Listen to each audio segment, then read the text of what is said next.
I'd like to invite Rick Lucas, CTO of ExOne, to talk about binder jetting. Certainly good to be with you. Talk a little bit about ExOne, talk about some of the stuff that we are working on. Hopefully some things that you'll find interesting, and obviously we'd be very interested and excited to have University of Louisville looking at binder jetting. So I'll talk a little bit about the company. So if you're not familiar with binder jetting, it's one of the categories that the ASTM committee selected for additive, or talks about additive. And when you think of binder jetting, I'll say advanced materials, ExOne is the world's leader in this space. Certainly Hewlett-Packard is making their way now in the polymer side, but in terms of metal, ceramics, in terms of machines, ExOne is the leading company in the world. And of course, benefits of binder jetting: the size of parts, cost, and I'll talk a little bit more about that, and then a broad material base. So this is just a snapshot of the company, and I'm not going to spend a lot of time on it other than just point out that we separate our business as direct and indirect. And really the only difference is indirect being a mold that you cast metal into, where direct is actually printing the parts directly. And we do sell parts, but it's almost by necessity. In order to sell machines, you have to demonstrate to customers that you can make good parts, so that's by necessity. We also do parts. I'm going to skip the video portion today to save you some time. So you think about the sand printing. You see the traditional methods, conventional patterns, kind of old school, and then you look at the new process where we take CAD data and print the cores or the molds directly. And this is really the most significant advancement in the foundry industry, and it's really, really gaining a lot of momentum in that industry right now. In fact, it's such a successful, if you look at just 3D printing of volume of materials, it's not plastics, it's really sand. I'll talk a little bit more about the machines, but our large machines, we have a number of these out in the industry, close to 100 machines that are printing on a production basis. So a large amount of product. We use standard materials that are familiar to that industry: silica sand, cerabeads, chromite, zircon. We have a number of binders that we've qualified. Again, depending on what you want to glue together, if you find the right binder, you can really glue any material together. So on the casting side, you'll see the two machines there, the S-Print and the S-Max. The S-Max is really the workhorse. And you can see the volume of that machine, almost 6 cubic feet. And there's over 75, I think, of these units in the world today, printing 24/7. I mean, these are machines that are not sitting there, $1 million machines, so they're not sitting somewhere collecting dust. They're really producing product. So in terms of amount of volume, you start adding it up, how much volume of sand printed on a daily basis, it's quite impressive. The other thing I'll draw your attention to is the speed. Almost 6 cubic feet an hour. That's pretty fast. We just introduced our serial machine. We sold, I think we're up to 5 of these. These are actually being embedded into production lines. So like large volume castings, cores, over 100,000 pieces a year are actually feasible with this machine. Up to almost 15 cubic feet an hour in terms of printing. 2 large job boxes. You can see they're 93 inches by 54 by 31. There's 2 of those boxes in a machine. So this thing, if you see it, looks like a 2-story building. But it demonstrates how the speed at which binder jetting can be done, and the volume of parts that can be done with this technology. In terms of resolution, you can see there plus or minus 0.35 millimeters. And that's more than sufficient for this industry. Again, this is for the indirect sand molds. You use coarse powders, thick layers. We're not limited in size, or even the size of the job box. We can do much bigger, and this is done actually quite frequently, where you it's like making jigsaw, 3-dimensional jigsaw puzzles that get assembled. There's instructions printed right on the molds that tell operators how to do that. So you can do very, very large castings with this process. Volute is a real popular shape. Castings, anything that's got complexity, certainly is a good target. This is probably one of the major benefits. You can take a core and mold package that has several pieces and consolidate that into one. This example shows you where they had 8 core pieces that they basically, we were able to do that a one print. And the bigger benefit is, imagine the precision of locating all those cores. And there's a lot of error in that industry due to just operators not assembling those cores properly. So you print all that, everything's right where it needs to be. So certainly there's a huge benefit from quality.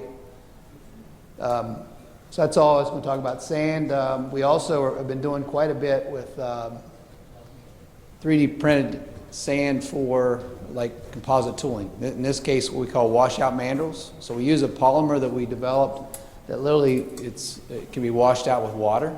So when you have parts that are enclosed, such as this mandrel, you can literally print the part and then it gets coated, and then you wrap your composite around that, cure it, and then wash the inside out. This is actually becoming a really good product for us, most of which I can't talk about, but it's really being adopted in a big way worldwide. Just shows you an example there. Up to 380 degrees F, the binder remains, you can basically continue to wash it out with water. So the direct business, again, as you might imagine, almost any industry out there that's got interest in additive we're working with. And just talk a little bit about where we make sense. Metal injection molding, if you're familiar with powder metallurgy, that's an industry that loves our technology.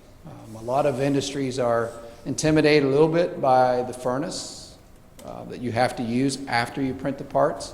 The PM industry is very familiar with this. In most cases, they have the equipment already, so it's almost plug and play. And of course, investment casting is the other area that we look at targeted product. Again, those videos are online. I'm not going to spend your time today going through them. You can go online and watch the machines running. But basically, this is the process. Create a file, print the part. You have a bonded form. It gets cured, sintered, and then we have a finished part. And really, binder jetting is basic PM. It really is. Instead of compacting the powder, if you look at the flow chart for a typical PM process, we print the powder. That's the only difference. Instead of compacting that into a mold. The really cool thing about binder jetting is what you can do with product forms. In terms of if you really wanted to look at advanced materials that can be done with additive technology, I don't think there's another 3D printing technology out there in terms of what you can do with materials more so than binder jetting. We call it bonded form. I mentioned that the sand printing is basically a bonded product. We glue it together and it comes out and it's in a usable form. We can partially sinter, so we can create porous bodies quite easily. We do infiltrated products. Our production service center in Pittsburgh will do over 180,000 parts out of that center this year. It's basically primarily marketed through service bureaus worldwide. So Shapeways, Materialize, Exometry, if you're familiar with buying product online off of these companies, they're not making a lot of those products. We make the product and ship to them. We do a lot of infiltrated products and then, of course, highly centered. And this is the area where we really have been working on, is this highly centered area. So in terms of materials that we're working on, again, you'll see a lot of solid products, but stainless steels, nickel alloys. We've got some work, a development machine that we're working on will let us print reactive materials like aluminum, magnesium, titanium. So quite a bit of work going on in terms of materials. And again, this just drives home the point that in terms of material classes that can be printed, there's really not another technology out there that can print what you can print with binder jetting. Ceramics, metals, carbons, there's even materials that you just can't process with any other method. And so it'll print more classes than any other method out there. What you can expect from material properties, this is a property data sheet that we did for Inconel 625. And you basically get something that's better than cast generally, but something comparable to a MEM product. So you can literally go up and look an alloy up online and see what the MEM properties are, and that's very consistent with what we're seeing. The other thing I'll draw your attention to, and I know that chart's hard to see, but you look at X and Y and Z, because you talk about some of the other processes are not isotropic. There's a lot of stress. Before hipping, we are 97, 98% X, Y, and Z. So it's Again, typically what you see with a MEM part or a PM part, there's not a lot of stress in these parts. So this is our experimental machine. In fact, I would recommend this machine to the University of Louisville. We need to figure out how to get one of those here. But this is really a nice machine. It does about 2.5 by 6 by 2.5. A lot of flexibility in this machine. In fact, we just upgraded what this machine can do. And of course, our other direct machines, the Inflex, you can see the job box there is roughly 16 by 10 by 10. And then we have another larger machine for metals, our Imprint. Again, this machine doesn't operate as fast as the sand machine, so you, instead of cubic feet per hour, we're getting cubic inches per hour, but that 2,000 centimeters cube per hour. Typical laser machines are 20 to 30, electron beam maybe 80. So relative to the other technology, this is still very fast technology, but much higher resolution than what we get with our sand machines. They're just showing you a conventional MEM and SEM process and all the process steps. I talked about that industry and how it's very receptive to binder jetting. And basically what we do is all the back capability that they have can be utilized for our machine. So our goal would be that you simply can just plug a machine into the front end. So you could have a conventional PM company that has all their presses and processing equipment, and right beside it they have our equipment. The advantages with this process, though, for them, they don't need a mold, so the time to get a prototype part is much, much faster. We don't need a compaction press. We can do a lot of different parts. We're not constrained to a single mold in a press. Obviously do very complex geometries, a large number of materials in terms of options, short production runs, and again, used for small and large parts. Typical with this, because of the green strength and the size of the press, you're limited to something about the size of a tennis ball or smaller, where we don't have that constraint. We can do much, much larger parts. So that expands their product. And, sorry, I think we're pushing too fast here. One of the other things in going to a PM product, to go monolithic, when I mean monolithic, it doesn't have anything infiltrated into the parts. This is typically what you would get with some of your laser electron beam systems. We have to use fine powders in order to get that density. And so typically you got to be less than 20 micron. For ceramics, generally less than 5. So we've done a lot of changes to our equipment to allow us to process these agglomerating powders. One of the other benefits you get is when you want to improve the resolution on a part, for binder jetting, it's 3 things you look at: layer thickness, the size of the powder, and then the droplet size. And we have control over all 3 of those.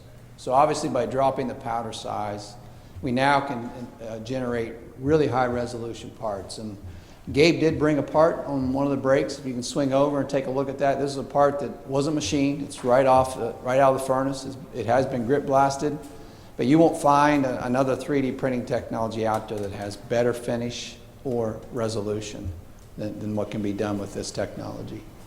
You can see our surface finishes are a 10 to 50, and actually some of the more recent stuff we've gotten down to less than 5.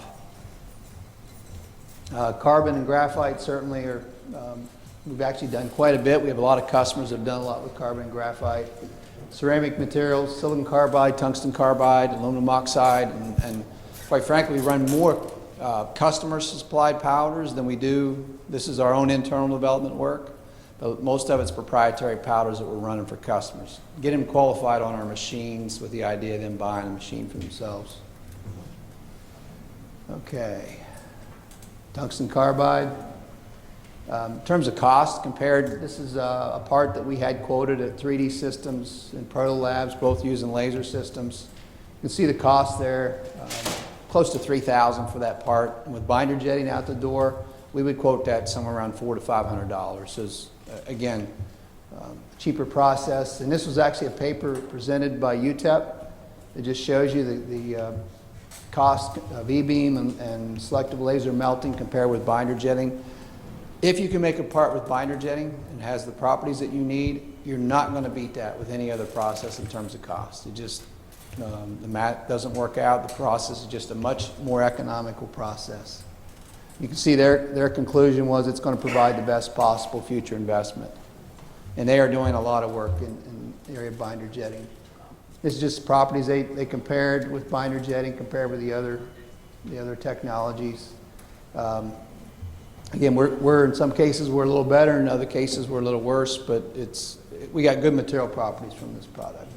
The last thing I'll just talk about is XCast, and this is really taking our sand molds and cores and actually casting parts and delivering parts to customers. So we've done actually quite a bit of that. The S-97 Raider and Forge program, we did work with Sikorsky, where we actually delivered the finished castings to them that are flying on the aircraft.